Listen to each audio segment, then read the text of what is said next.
Salut tout le monde!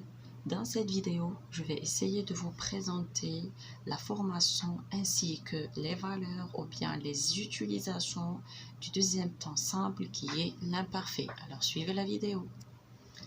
Commençons par la formation de l'imparfait, bien sûr. Alors, une règle générale à savoir et qui est très simple et qui encourage à conjuguer à l'imparfait sans problème, c'est que tous les verbes, c'est-à-dire des trois groupes, du premier, deuxième et troisième, ont la même terminaison à l'imparfait, sans exception. AIS, AIS, AIT, EONS, IEZ, AIENT. Alors, il n'y a pas de problème au niveau de terminaison. Mais, alors commençons à citer un petit peu les cas particuliers. Certains verbes connaissent un changement au niveau du radical. Alors, pour régler ce problème, voilà l'astuce à suivre. C'est le moyen le plus simple de s'en souvenir et de partir du présent de l'indicatif. C'est-à-dire conjuguer les verbes ou le verbe au présent de l'indicatif avec la première personne du pluriel. Et puis après, retirer la terminaison au NS du présent de l'indicatif bien sûr et la remplacer par les terminaisons de l'imparfait. Et voilà, tu obtiens le verbe conjugué à l'imparfait. Une seule exception dessus, ça concerne le verbe être. C'est j'étais, tu étais. On ne peut pas tirer ceci de ce qu'on vient de dire. Un autre point, certains verbes peuvent avoir deux i consécutifs. Quand on ajoute la terminaison de l'imparfait, il ne faut pas confondre le i partie radicale du i terminaison. Terminaison, bien sûr, à l'imparfait. Comme le cas du verbe, regardez la balayer, donc vous gardez le y du radical et le i. Aussi, rire, c'est rion, ri du radical et ion de la terminaison. Donc, il faut garder deux i doublés et là-bas, il faut garder pour balayer, il faut garder le y du radical et le i du terminaison. Pour les verbes du deuxième groupe, ben là, c'est clair. Il faut ajouter la marque qui est 2s, c'est-à-dire conjugue le verbe ou bien automatiquement tu le conjugues à la première personne du pluriel, supprime au ns et tu obtiens la terminaison, le radical juste et tu lui ajoutes juste la terminaison. Et voilà, tu obtiens le verbe conjugué au deuxième groupe. Attention de bien déterminer le sujet pour les terminaisons qui se prononcent pareil. Les homophones, j'avais, vous avez la même terminaison que tu avais.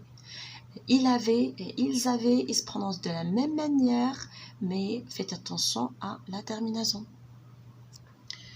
Alors, passons au deuxième volet qui est les valeurs de l'imparfait. Ce volet est très important. Pourquoi? Parce que ça permet de savoir quand est-ce qu'employer l'imparfait.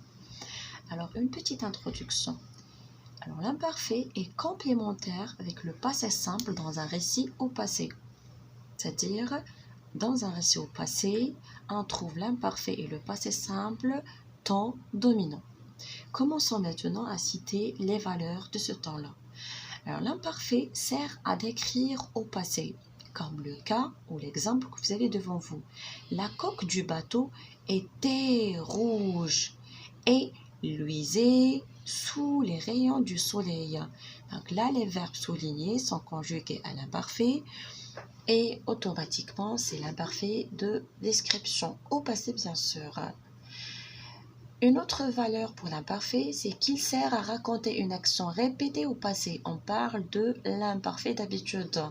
Regardez bien la phrase. Durant toute mon enfance, je rendais visite à mes grands-parents une fois par semaine. C'est-à-dire c'est une répétition juste au passé. C'est fini. Je fais plus ces visites une fois par semaine. Peut-être plus, peut-être moins.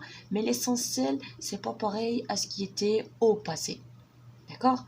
Donc, c'est imparfait d'habitude. Une autre valeur. L'imparfait sert aussi à raconter une action illimitée au passé. Illimitée. On ne sait pas le début et la fin. Vous savez l'exemple pour illustrer ceci? C'est elle lisait un roman dans le parc. La lecture, ça se fait sur une période. Et là, on ne peut pas la définir. C'est pour ça qu'on parle d'une action illimitée au passé. Il sert aussi à raconter une action de second plan. C'est-à-dire, second plan, c'est quoi? On va voir l'exemple, puis après je vais expliquer. La rue était déserte. Il marchait tranquillement seul. Soudain, un chien féroce lui sauta à la gorge. Vous avez un imparfait ici, mais je ne l'ai pas souligné parce que là, l'imparfait est pour la description. Mais nous, ce qui nous intéresse, c'est l'imparfait employé pour une action de second plan. Analysons ces deux prépositions. Il marchait tranquillement. Soudain, un chien féroce lui sauta à la gorge. Regardez, quand on était là, il y avait la tranquillité. Puis hop, ça se cassait avec sauta à la gorge. Donc, on pense plus à ça. C'est pour ça, ça se compte, second plan. Et ici, on va voir dans les valeurs du passé simple, ça se compte du premier plan. De valeur, si vous voulez dire, qu'il y a une valeur ici, c'est le fait de découvrir ce chien-là qui saute à la gorge. On oublie carrément qu'on est en train de marcher tranquillement. D'accord? Une autre valeur, il sert aussi à exprimer la condition. Et ça s'emploie pour exprimer la condition. Si tu travaillais bien, tu réussirais. Donc, si tu travaillais bien, vous voyez que c'est très clair. Si tu travaillais bien, tu réussirais. Le verbe conjugal imparfait et le verbe travailler. Donc, c'est une condition. Vous avez ici une condition.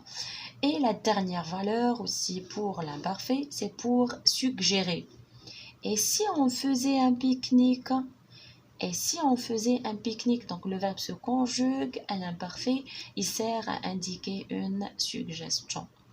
J'espère que la vidéo ou l'explication lors de cette vidéo était claire et va vous permettre de développer la rédaction et pourquoi pas la communication.